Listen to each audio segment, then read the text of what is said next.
Evening, everybody, and welcome to this licensing committee. There are no fire alarms scheduled for this evening. Therefore, if the fire alarm sounds, please evacuate the building immediately. The fire exit is located at the rear of this room. Go down the stairs and meet in the War Memorial Park.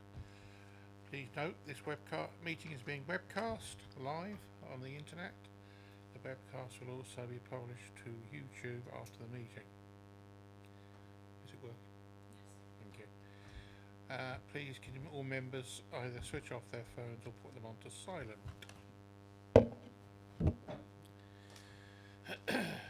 Apologies from absence.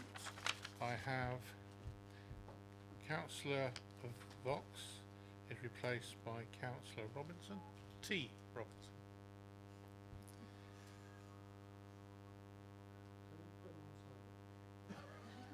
That's on silent. Councillor Putty is replaced by Councillor Rowland. Welcome. Thank you very much. Urgent matters, there are none. Appointment of Vice Chairman.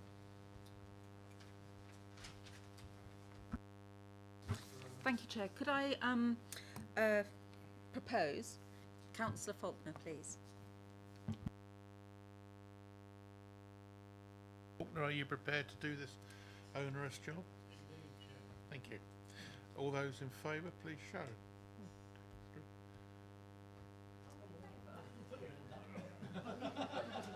5. All those against? Any? Well, the rest are abstaining, I suppose. Thank you very much, Councillor Faulkner.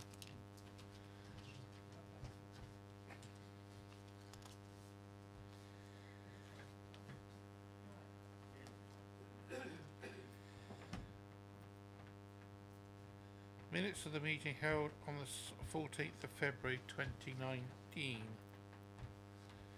I'm happy to move these and sign them in a moment. Any questions? All those in favour, please show. Thank you very much.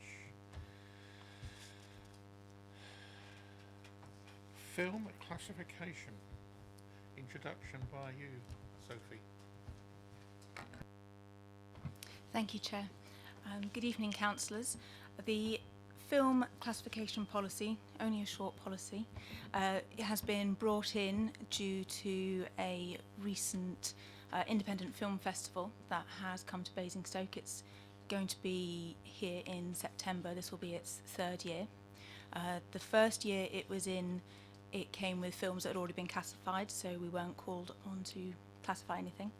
The second year it came in, which was last year, it had a number of films that hadn't been given a BBFC classification. So under the Licensing Act legislation, they asked the local authority, us, to provide a classification for these films. Now, we didn't have a policy or procedure on it at the time, so we borrowed from a neighbouring council their procedure in order to make sure that everything was done under the legislation as is required, and subsequently classified about 3.5 hours worth of independent films, which ranged from 3 to 6 minutes. Following that, the festival has been a success. It's been really good for the local economy in Basingstoke. It's organised jointly between the council events team and the Basingstoke Improvement District, and is held in a number of premises along the top of town and the View Cinema. Like I said, it's been a success and it's coming back. As such, we had to get a policy and procedure in place so that we were following a procedure to classify the films, and obviously bring in the areas like a right of appeal should they object to any of the classifications we have, and make sure that we know what we're doing and have a procedure note. Very simply, when somebody wants to have a film classified, they make an application to the licensing team. The licensing team will then process that application and get at least 2 officers to view the films. One of those officers will be a licensing officer. The second officer will either be a licensing officer or an events officer or a designated safeguarding officer, depending on the synopsis of the films and who we think will be best placed to assist in classifying the films. Once the films have been viewed, then an assessment will be put together and a report by the licensing officer, which will be viewed by myself as the team leader, and we will provide feedback to the applicant, which could be the independent filmmaker or it could be the film festival organiser. I have provided examples at the back of the policy of the application form and the letter that we will then send out, providing the classifications that we have provided to the film or films. Once they receive that classification, they can then accept that and use our recommendation around the age ratings. There is specific wording that they will have to display depending on the age classification of the film. Or if they object to it, then they are given a right of appeal to yourselves, the licensing committee. The appeal will be held in front of 3 subcommittee members in a panel. You will be asked to view the films and in your decision notice say whether or not you agree with the classifications given by the licensing team. We have that power under the Licensing Act 2003 under section 20. We will follow the British Board of Film Classification guidance to make any of our assessments. There is also limited guidance available from the Department of Culture, Media and Sport, but it is the BBFC that we will be relying on, and there's an example of that guidance with the policy so that you can see what we will be using to assess films. Very short and sweet. Are there any questions? Councillor Rowland. Thank you, Chair.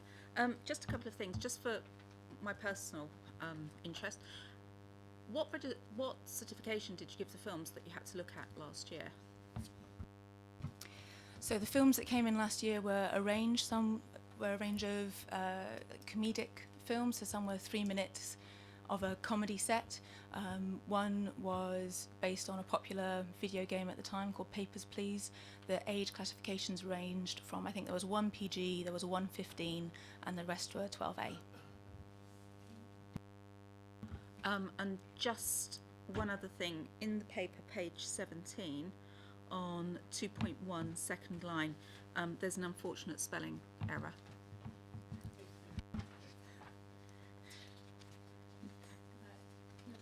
Oh, sorry. Okay, 2.1.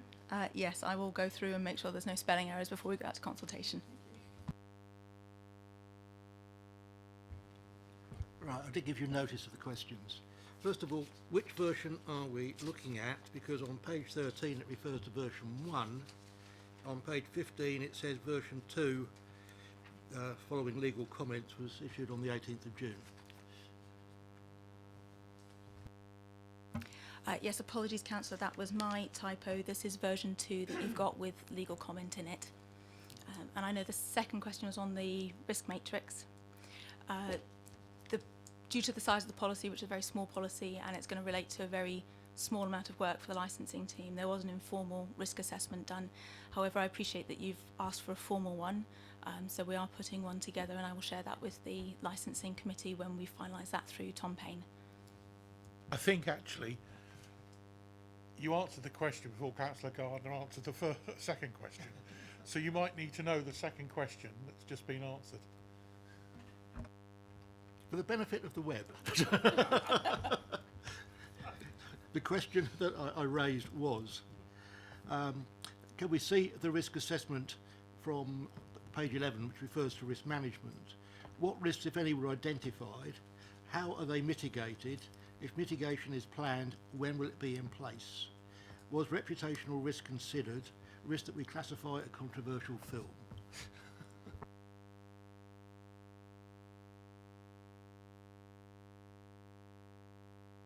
Thank you, Chair. I've got 2 questions. One, I don't understand why the licensing committee isn't involved in the actual assessing the films, because we as councillors will get it in the air if you get the classification wrong by the public.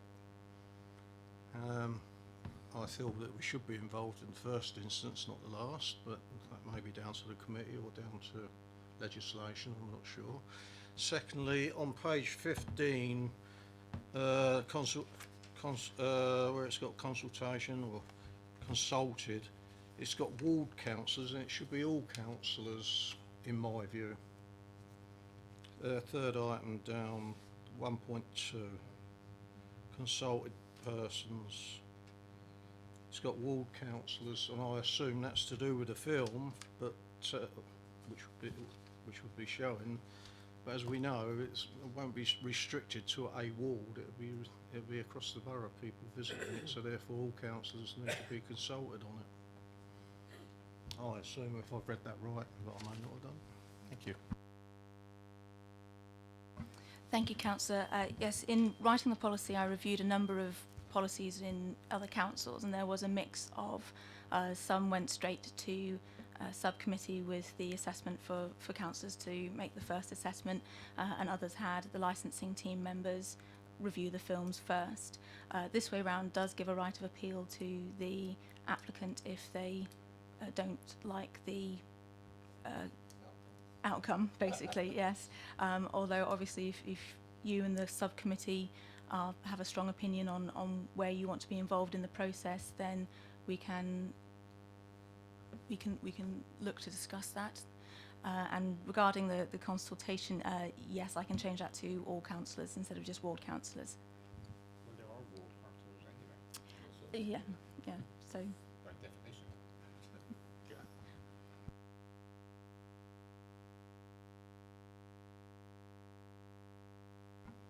Thank you very much. Could you tell me which authority you borrowed the policy from, please?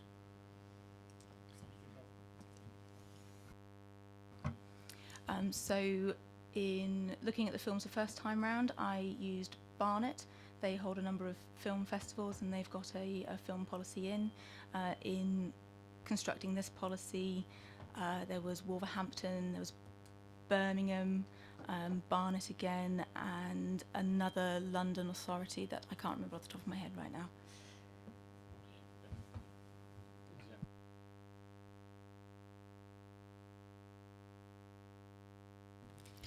Any other questions?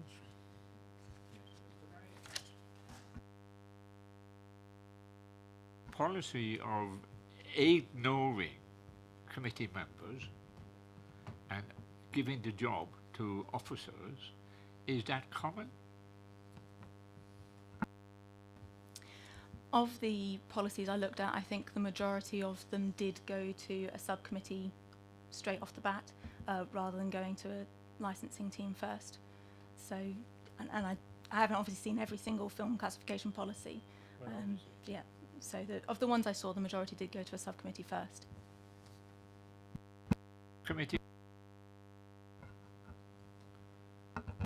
A subcommittee will be composed of 3 licensing committee members. So same as with a hearing or an appeal. Us? Yeah. Okay. Yes.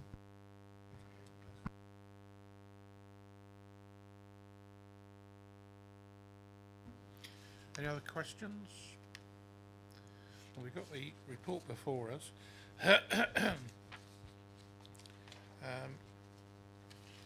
I think it's one of these things we're going to have to see how it goes for the first year, and then come back in a year's time or 6 months' time or whatever, and review this if there's any further problems. Councillor Jones. I think you're right in general terms, yes. I think like all policies have to change, they evolve, but I don't know what other members have got a view on whether members should be involved in the first instance or second, because I personally believe we should be, that's what we're elected for, but that's just my view.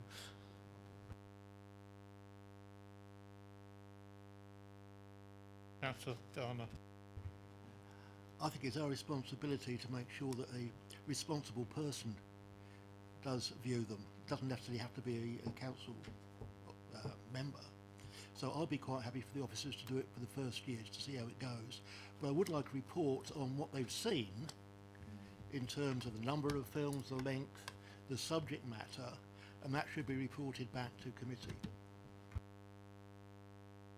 Councillor Jones. I think in general terms it sounds about right, but in real terms, if something goes out there and the public do not like the way it's been classified, it comes back to us. It's already out there then, we're too late to change it. That's the concern I have. That's not saying the officer's doing a bad job, it might be the exact job they're supposed to do, but we as councillors will get the first people on the phone to us. It won't be coming here, it'll be coming to us, and we need to be saying this is what we've done as councillors, not hiding behind officers. Councillor Frankham. Trying to be helpful here. Who can do the ask for a review? Just the person who's put the film in, or if we had a way councillors or public could do it, then that gets rid of that problem.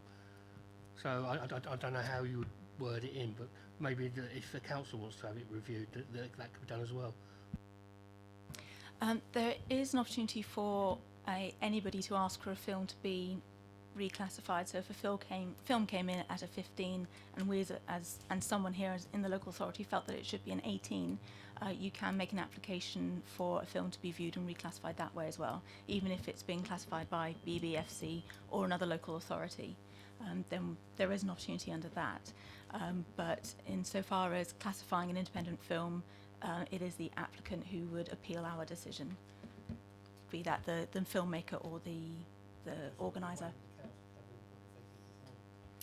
You can do that. So I believe Rob can tell you an instance of when this happened when he was in Oxvale. Yeah. Yes. Thank you, Chairman. Yeah, just to sort of put a little bit of context into this, shall we say, having done this myself for various other authorities. Generally, local authorities either get asked to review, to provide a classification for films, as is the case here, where you have a local independent film festival where the films are very short, often amateur made. To put it in front of the BBFC costs you about £1,000 a film, and obviously that's prohibitive for amateur filmmakers, so which is why you often get it done by the local authority. The second reason is where local councillors, as you've alluded to already, feel that the film has been rather, shall we say, softly rated by the BBSC, and there's a whole list of films which have where local authorities have taken the decision to protect their local members and populace by giving films a higher rating, such as Crash, Life of Brian, etc., where they've been more controversial. And in those situations, councillors have decided to give the film a higher age rating than the BBFC. Now you can take a view about the reputational risk of whether you are either exposing your populace to films that you would rather they didn't see, or whether you run the risk of being viewed as rather the nanny state, protecting people from something they may wish to make the free choice to see. And obviously the fact that you can now watch Life of Brian on any pay-as-you-view channel on the TV tells you that standards change over time, and what was perceived as very shocking and outrageous in its day rapidly becomes the norm. So there is always a reputational risk there. With regard to the point of whether councillors wish to see the films rather than allow that to be done by the licensing officers, that is purely a decision for you as a committee to decide how you wish to use your time, or whether you wish to use the officers' time to do it. There is no right or wrong answer here. I've done it in authorities where I have literally provided the popcorn, and councillors have sat down one evening to view films and to rate them with the lawyer and the clerk in attendance. It's quite an expensive way of reviewing a film, but as I say, different authorities make different decisions. It depends how long the film is. It has to be said, if you've ever had the pleasure of reviewing films for an independent film festival, it can be quite an eclectic selection, he said delicately.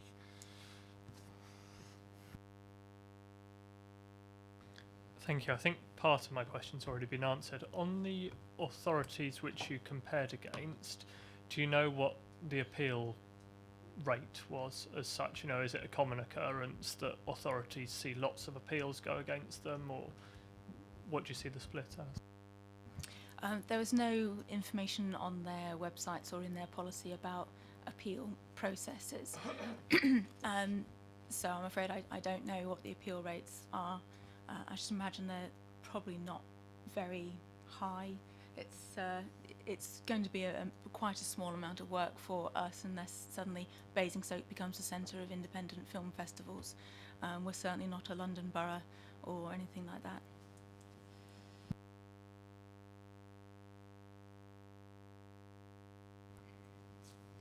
If we go along the line of having officers reviewing the films and the applicant asking the councillors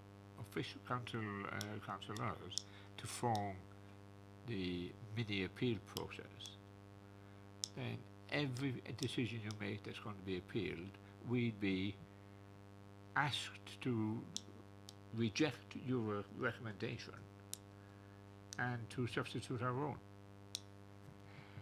I think that's a nonsensical situation whereby officers are then effectively putting their decisions in front of us to drag them up or drag them down. So I think it's a nonsense to effectively say we'll get officers to do the work and then we'll effectively vet them. And I don't think that should happen. Because I can tell you, if something goes wrong on a film that people will generate any kind of publicity, it'll come to us without a doubt, and we'll be asked to say, tell the officers they were wrong. That's what we'll be asked, and that'll be the appeal process. And it'll be every time we've been asked to review something, it'll be go and tell the officers they were wrong.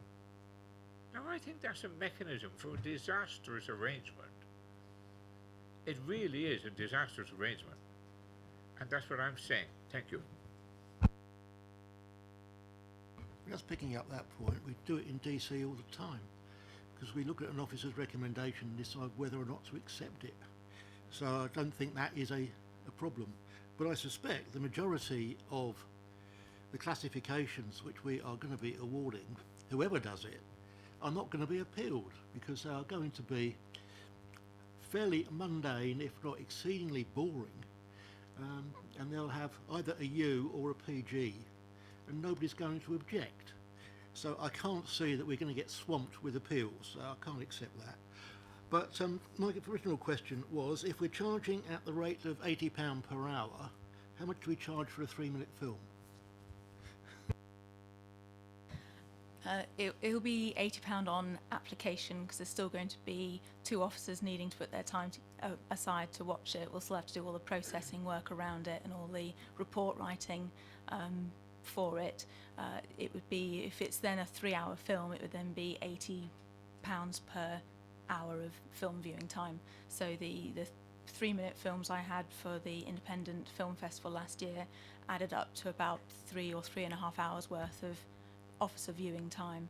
So that's how it'll be calculated, but there will obviously be the application fee is at £80, and then for each hour viewing it. Okay, sorry.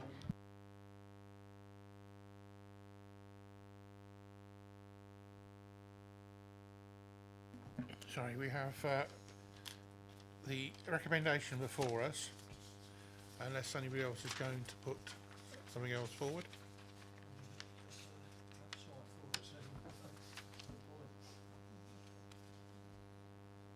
So is the recommendation proposed? All those in favour of the recommendation, please show. And against? Okay, thank you very much. Yeah, against or abstain, which is it? Against. Okay, thank you. Be reviewed in a year's time. You did say that earlier, I assume. Yeah, I think it has to be reviewed in the year's time, or possibly even before then. Okay, that's fine. It's just Was my suggestion that the report be brought back to this committee of what has been viewed, what the content and the classification we gave to it. Thank you. Okay.